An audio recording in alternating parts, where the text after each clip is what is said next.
is Neha and my channel is all about studies, health and online marketing. So I'll be giving you tips regarding these three topics. If you want me to make another videos regarding these three topics, you can comment me in the comment box so I can make it for you all. So today we are back with our day 12 of English speaking course. आज हम हमारे English speaking course के day 12 में आ गए हैं। तो जैसा आप अभी जानते हैं कि मैंने इंडेफिनाइट सीरीज फिर आपकी कंटिन्यूअस सीरीज परफेक्ट सीरीज पूरी तरह से कंप्लीट कर दी है। तो अब हम स्टार्ट करने वाले हैं कंटिन्यूअस परफेक्ट सीरीज की, यानी परफेक्ट कंटिन्यूअस सीरीज की। तो जैसा आप जानते हैं हर एक मैंने आपको 3 मेन टेंसेस बताए थे, प्रेजेंट, पास्ट और फ्यूचर। तो आपका सबसे पहला टेंस है प्रेजेंट। इसलिए आज के वीडियो में हम प्रेजेंट परफेक्ट कंटिन्यूअस टेंस के बारे में सीखने वाले हैं। तो चलिए let's get started. So as you can see I am sharing my screen with you all. अभी आपके स्क्रीन पे मेरी स्क्रीन आ रही होगी। तो जैसा आप अभी देख सकते हैं मैंने यहाँ लिखा है English speaking course day 12 because आज हम आ गए हमारे डे 12 पे। So today we are going to start with our perfect continuous series, जैसा मैंने आपको स्टार्टिंग में कहा है। और टाइप्स ऑफ टेंस मैं आपको हर वीडियो में लिखती हूँ और उसका रीजन आई गेस आप अब तक एकदम अच्छे से वाकिफ हो गए होंगे कि इसका रीजन क्या है। क्योंकि ये मैं जो 3 टेंस लिखती हूँ, प्रेजेंट, पास्ट और फ्यूचर, ये तीनों टेंसेस से ही ये तीनों टेंसेस के जड़ हैं। इसके लिए मैं हर वीडियो में इनका नाम लिखती हूँ ताकि आप रोज इसे देखते जाओ और आपको ये पूरी अच्छे से बात हो जाए। तो चलिए अब आप जैसे जानते हो आज के वीडियो में मैं आपको प्रेजेंट परफेक्ट कंटिन्यूअस सीरीज के बारे में बताने वाली हूँ, टेंस के बारे में बताने वाली हूँ। तो आप जैसे जानते हो मैं हर चीज के लिए आपको उसकी पहचान देती हूँ, हर टेंस के लिए, और कुछ फॉर्मूलाज देती हूँ। बट ये जो टेंस है ना, इसमें थोड़ा सा ज्यादा बड़ा फॉर्मूला है, ज्यादा नहीं बस थोड़ा सा ज्यादा बड़ा फॉर्मूला है जो आपको याद करना होगा। बट उसे याद करना काफी ज्यादा सिंपल है। अगर आप मेरे साथ फर्स्ट वीडियो से यानी पहले दिन से इंग्लिश स्पीकिंग कोर्स के डे 1 से आप जुड़े हैं तो आपको ये काफी ज्यादा इजी लग रहा है बिकॉज ये फॉर्मूला बहुत ज्यादा हार्ड भी नहीं बोल सकते आप, इजी भी नहीं बोल सकते। तो चलिए सबसे पहले मैं आपको पहचान बता देती हूँ इसकी क्या है पहचान। ये जो टेंस के बारे में मैं आपको आज बता रही हूँ इसकी पहचान क्या है, आप इसको कौन से हिंदी वाक्यों के अंत में क्या आएगा तो आप इसे पहचान सकते हैं। तो चलिए देखते हैं स्क्रीन पे। Present perfect tense continuous tense, से रहा है, से रही है या से रहे हैं। अब ये थोड़ा आपके लिए कंफ्यूजन हो गया रहेगा कि जो भी हिंदी वाक्यों के एंड में से रहा है, से रही है या से रहे हैं आए तो उसे ही प्रेजेंट परफेक्ट कंटिन्यूअस टेंस बोला जाता है। अब आपके लिए थोड़ा सा कंफ्यूजिंग है कि से रहा है, से रही है कैसे आएगा। तो पहले हम रूल्स सीख लेते हैं और फिर उसमें भी रूल्स के अलावा आपको कुछ और चीजें बतानी है आपको, जो मैं इस वीडियो में आपको आप एंड तक देखते रहिएगा क्योंकि मैं आपको इस वीडियो में हर एक चीज के बारे में बताने वाली हूँ, परफेक्ट कंटिन्यूअस टेंस के बारे में। तो चलिए सबसे पहले रूल देख लेते हैं, फिर जब हम एग्जाम्पल करने जाएंगे तो आपको ये से रहा है, से रही है कैसे यूज करना है ये आपको तुरंत अच्छे से समझ जाएगा। तो सबसे पहले उसके लिए रूल देखना इंपॉर्टेंट है। तो चलिए रूल देखते हैं। रूल्स अफर्मेटिव सेंटेंस के लिए यानी नॉर्मल सेंटेंसेस के लिए। अब आपको ये थोड़ा सा ज्यादा बड़ा लग रहा होगा ये रूल, बट जैसा मैंने आपको कहा है अगर आप फर्स्ट डे से पूरी वीडियो देखे हो तो आपको ये ज्यादा बड़ा नहीं लगेगा क्योंकि मैंने फर्स्ट डे पे भी कुछ फॉर्मूलाज बताए थे आपको, सेकेंड डे पे भी बताए थे। तो अगर आप इसकी लिंक उससे लगा लोगे तो बहुत ज्यादा ईजी हो जाएगा आपके लिए समझने के लिए। तो आप जैसे जानते हो हर इसमें सब्जेक्ट होता ही है स्टार्टिंग में, तो सब्जेक्ट प्लस हैज हैव। जैसे आप जानते हो प्रेजेंट टेंस में अगर हम प्रेजेंट कंटिन्यूअस टेंस वो सब टेंस में गए थे तो हैज हैव हमने लगाया था, फिर उसके साथ बीन लग जाएगा। बस ये थोड़ा अलग है, इसमें बीन लग जाएगा। जैसे आप तीसरे नंबर पे नॉट लगाते हो, इसमें तीसरे नंबर पे नेगेटिव सेंटेंसेस में तो तीसरे नंबर पे नॉट लगेगा ही, बट अगर पॉजिटिव सेंटेंस यानी नॉर्मल सेंटेंस है तो यहाँ पे बिन लग जाएगा। और उसके बाद वर्ब के साथ आईएनजी, क्योंकि ये कंटिन्यूअस टेंस भी आता है इसके लिए इसके साथ वर्ब के साथ आईएनजी लगेगा इसमें। और आप जानते हो कि मतलब 3 दिन से आप लगातार वर्ब का थर्ड फॉर्म ही कर रहे थे, तो अभी जब आपको नॉर्मल वर्ब का फर्स्ट फॉर्म ही लिखना है और उसके साथ आईएनजी ज्वाइन कर लेनी है, आपको इसमें कोई भी टेंशन लेने की जरूरत नहीं है। अब इतना आपको समझ गया, ये आपका नॉर्मल जैसे रहता है फॉर्मूलाज वैसे ही है। इसके बाद आपका आ जाता है ऑब्जेक्ट। ऑब्जेक्ट में हर बार आपको हर वीडियो में आपको याद होगा तो मैं टेंस में बताती हूँ। जैसे वह खाना खा रहा है तो उसमें जो खाना है ना वो खा क्या रहा है, खाना। तो खाना जो है ना उसे ऑब्जेक्ट कंसिडर किया जाता है। या आप नॉर्मल अभी के लिए आप इतना समझ सकते हो कि ऑब्जेक्ट वो है, यानी मैंने आपको उल्टा सेंटेंस लिखने की ट्रिक बताई है। तो जब भी ये वर्ब के साथ आईएनजी लगाते हो ना, फिर ऑब्जेक्ट यानी जो भी बाकी का सेंटेंस रहता है ना उसे आप ऑब्जेक्ट कंसिडर कर सकते हो। अभी के लिए आप ऐसे समझ जाइए। फिर उसके साथ क्या आएगा, सिंस या फॉर, और उसके साथ टाइम आएगा। अब ये टाइम का क्या चक्कर है, सिंस या फॉर कैसे लगेगा? जैसे मैं आपको हैज और हैव के लिए बताती हूँ, सिंगुलर और प्लूरल अलग अलग होता है, तो ये सिंस और फॉर भी सबके साथ थोड़ी ना हर चीज लग जाएगी। तो वैसे ही सिंस और फॉर के लिए भी जरूर फॉर्मूला है और उसे आप कैसे यूज करते हैं वो भी है। बट अब इसमें टाइम का थोड़ा आपको ध्यान रखना होगा। यही एक इसमें थोड़ी सी डिफिकल्ट चीज है कि आपको इसमें टाइम का ध्यान रखना होगा, आपको टाइम कैसे यूज करना है, ये सारी चीजों का ध्यान रखना होगा। तो आप जैसे जैसे एग्जांपल करेंगे ना, इसलिए मैं आपको हर बार कह रही हूँ कि आप एंड तक रहिए वीडियो के, क्योंकि अगर आप एंड तक रहेंगे तो ही आपको पूरा अच्छे से समझ पाएगा। आप एग्जांपल्स, हर एक एग्जांपल्स देखेंगे तो ही समझ पाएंगे। तो चलिए आगे बढ़ते हैं। सबसे पहले आप जानते हो ये जो भी सिंगुलर चीजें हैं ना, इसके साथ हैज बीन लगेगा, और जो भी आई यू वी दे ये सारी प्लूरल चीजें हैं ना, इसके साथ हैव बीन लगेगा।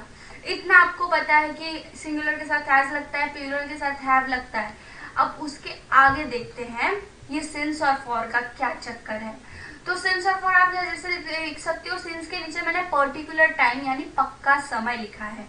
अब ये पक्का समय क्या होता है, और फॉर के नीचे मैंने डिफरेंट टाइम यानी कच्चा समय लिखा है। अब मैंने ऐसा क्यों लिखा है कि पक्का समय कच्चा समय, क्योंकि पक्का समय वो चीज होता है, जैसे आप बोलोगे फॉर एग्जाम्पल कि आप बोल रहे हो कि मैं 2 घंटे से बैठी हूँ, तो आप बता रहे हो, आपको अभी आपने उसमें टाइम बताया हो क्या आप अपना, कि आप 2 बजे से लेके बैठे हो, ऐसे नहीं बोले आप बोले 2 घंटे से बैठे हो, आपने फिक्स समय नहीं बताया। तो वो जो फिक्स समय नहीं होता ना उसे ही कच्चा समय कहते हैं। और जो मतलब फिक्स है, जैसे मैं 2 बजे से बैठी हूँ, तो 2 बजे से बैठी हूँ, आपने प्रॉपर पूरा समय बता दिए, इसलिए वो पर्टिकुलर टाइम यानी पक्का समय हो गया। ये पक्का समय कच्चा समय कुछ नहीं होता, बस मैंने पर्टिकुलर टाइम और डिफरेंट टाइम होता है, पर आपको समझे इसके मैंने पक्का समय और कच्चा समय भी लिखी ताकि आपको ज्यादा डिफिकल्टी ना हो। पक्का समय क्या होता है, जैसे सोमवार बुधवार, जैसे डेज ऑफ वीक होता है, डेज ऑफ मंथ होता है, या आप कोई दिन का टाइम डेट बताते हो, या कोई समय बताते हो, कोई चीज के बारे में बताते हो, तो उसका प्रॉपर डेट टाइम सब मेंशन करते हो, वो सारी चीजें पक्का समय में आ जाती हैं। अब ये कच्चा समय वो होता है, कच्चा समय के एग्जाम्पल्स आप जैसे ले सकते हो, कोई भी, जैसे मैं 2 घंटे से बैठी हूँ, मैं कब से इंतजार कर रही हूँ, मैं कई दिनों से बैठे हैं, ये जो भी कई कब घंटों से, ये सारी जो भी चीजें हैं ना, इन्हें ही कच्चा समय कहा जाता है। आप ज्यादा कंफ्यूज मत होइएगा, मैंने आपको कच्चा समय और पक्का समय वाली ट्रिक बताई है, वही याद रखिएगा। क्योंकि पक्का समय मतलब आपने उसमें एकदम प्रॉपर टाइम बताए हो, कच्चा समय मतलब उसमें आपने टाइम नहीं बताया, बस आपको इतना ही याद रखना है। तो जो कच्चा समय रहेगा उसके साथ फॉर लगेगा, और जो पक्का समय रहेगा उसके साथ सिंस लगेगा। अभी चलिए एग्जाम्पल्स पे आ जाते हैं हम, एग्जाम्पल से आपको फटाफट समझ जाएगा ये सारी चीजें। तो एग्जाम्पल्स पे आते हैं, वह सुबह से काम कर रही है। अब इसमें वह सुबह से काम कर रही है, तो सुबह पक्का समय है ना, क्योंकि हमने इसमें बताया है वो सुबह से, यानी सुबह, भले ही उसमें टाइम नहीं बताया पर उसने इतना तो बताया, ये पक्का समय तो बताइए ना। या तो उसने ऐसा बोला गया वह काम कर रही है, कब से काम कर रही है। अब ये वह काम कर रही है ये वाला सेंटेंस होता तो ये अपना सिंपल प्रेजेंट टेंस बन जाता, शी इज वर्किंग। बट इसमें क्योंकि टाइम है, इसके लिए तो इसे परफेक्ट कंटिन्यूअस में कंसीडर किया जाता है। तो आपका जो परफेक्ट कंटिन्यूअस टेंस है उसमें आपका टाइम, जो भी चीजें होती है वो सारी चीजें रहती हैं। तो चलिए अब हम फटाक से एग्जाम्पल पे जाते हैं। वह सुबह से काम कर रही है, वह यानी शी आपका सब्जेक्ट, हैज क्योंकि वो सिंगुलर है, और बीन मैंने जैसे आपको कहा था वर्किंग यानी वर्क, आपका वर्क, आईएनजी उसके साथ ऐड करना है। पक्का समय है इसके लिए सिंस, और मॉर्निंग आपका जो टाइम है वो आपने बता दिया। तो वैसे ही इसमें देखिए, मैं कल से इंतजार कर रहा हूँ, I have been waiting for long time, क्योंकि उसने कब से कहा, उसने ये कहा क्या मैं सुबह से इंतजार कर रहा हूँ या शाम से इंतजार कर रहा हूँ, उसने समय नहीं बताया, इसकी वजह से हमने फॉर लगाया। हम 3 बजे से पढ़ रहे हैं, अब ये पक्का समय है, इसके लिए देखिएगा कैसे इसका बन रहा है sentence. We have been studying since 3 o'clock, since आपको पक्का समय और जो कच्चा समय यानी कब से, कई दिनों से, ये सारी जो भी चीजें हैं वो फॉर में आ जाएगी। तो आई होप आपको अब धीरे धीरे सेंटेंसेस क्लियर हो रहे रहेंगे। तो अब नेगेटिव सेंटेंस के रूल पे आ जाते हैं फटाक से। अब नेगेटिव सेंटेंस के भी वही है, बस तीसरे नंबर पे नॉट यानी बीन को थोड़ा सा पीछे करके हम नॉट घुसा देंगे बीच में। तो वैसे ही subject plus has have plus not plus been plus verb plus ING plus object plus since या फॉर और टाइम। जो भी चीजें मैं आपको यहाँ पे ये सारी चीजें बताई हूँ, यही सेम चीजें यहाँ पे भी अप्लाई होंगी। तो एग्जाम्पल्स देखते हैं। वह कई दिनों से काम नहीं कर रही है। She has not been working for many days। अब ये तीसरे नंबर पे नॉट लगा के बाकी पूरा सेंटेंस वैसे ही आपको सेम रखना है। कंचन 4 घंटों से भागे जा रही है। Kanchan has not been running for 4 hours। क्योंकि मैंने आपको नेगेटिव सेंटेंस बनाने कहा है, तो ये नॉट लगाने की जिम्मेदारी आपकी है, आपको ये अच्छे से याद रखना है। तुम कुछ दिनों से हंस नहीं रही हो। यू सब्जेक्ट हैव नॉट, जैसा मैं आपको कहा था, been laughing for some days. क्योंकि कुछ दिन बोला है, इसके लिए समय नहीं बताया उसने कि तुम कल से नहीं बोल रही हो, या तुम कोई डेट नहीं बताई है, या तुम टाइम नहीं बताया है, बस उसने कहा है कुछ दिनों से। इसके हमें कोई पर्टिकुलर टाइम नहीं पता, इसके हमने फॉर लगा दिया है वहां पे। तो वैसे ही आपको ध्यान रखना है फॉर या सिंस के बारे में। बाकी आपको सारी चीजें नॉर्मल ही रखनी है। बेसिक्स एग्जाम्पल्स में आते हैं। सुजल कल से स्कूल जा रहा है। Sujal has been going to school since yesterday. अब इसमें कल बताया है पर कल का समय नहीं बताया, क्योंकि स्कूल का पर्टिकुलर समय होता है, इसमें समय नहीं बताया गया है। पर आपको फिर भी आपको इतना तो पता है कि वो कल से जा रहा है, इसके लिए हमने यहाँ पे सिंस लगा दिया।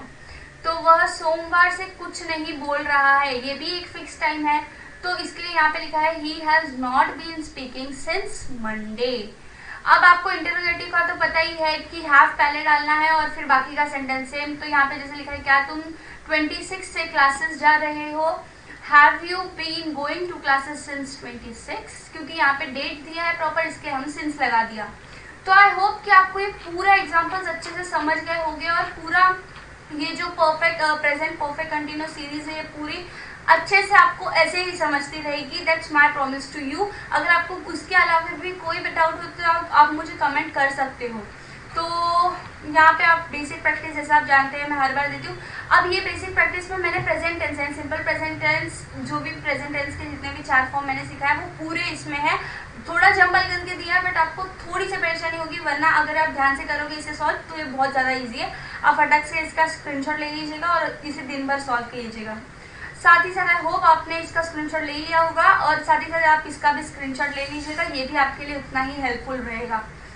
तो चलिए, अभी मुझे ऐसा लगता है कि आपको ये पूरा अच्छे से समझ गया होगा और कोई भी इसमें डाउट नहीं आएगा। उसके अलावा आपको कोई डाउट आएगा और आप ये जो बेसिक प्रैक्टिस कर रहे हो, अगर आपको इसमें कुछ डाउट है कि मेरा ये रॉन्ग है, तो आप मुझे कमेंट बॉक्स में कमेंट कर सकते हो, मैं आपको जरूर रिप्लाई करूंगी। So I hope you liked my video, and if you liked it, please like, share and subscribe it so I can make another videos for you all. And I hope कि आप subscribe कर दिए होंगे, because आपका एक भी lecture miss नहीं होना चाहिए इंग्लिश स्पीकिंग कोर्स का। So thank you for watching. Bye bye.